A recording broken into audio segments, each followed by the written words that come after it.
So,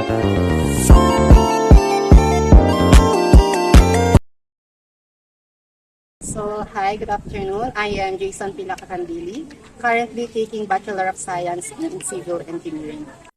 Ako po si Chan. My name is Jenna Blance from UMS 11 Emerald, Quirino General High School. Female? Hindi. Kasi ako, I identify myself as, syempre naman, as trans. So, I'm currently on my transition. So, I'm taking my medicine, which is yung TIOS, which is the Dian 35, mga ganon. I am gay po. Bisexual. Also, as growing up, so lumaki ako sa environment na ang kinalakhan kong environment is puro mga babae din. So, then, lumaki ako sa lola ko, which yung tito ko is also part of the LGBTQ community. So, doon na-hone yung identity ko na which is doon na din ako nalumaki since naging kasama ko siya, doon na din na-develop yung identity ko. Nung nag-start po ang pandemic. 2020 po.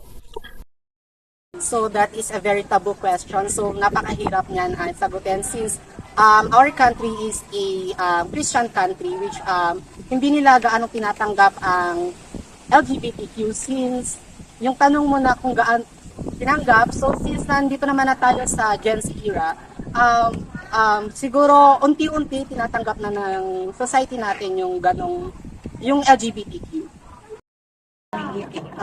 Well, so far, I am very comfortable naman sa pananamit ko.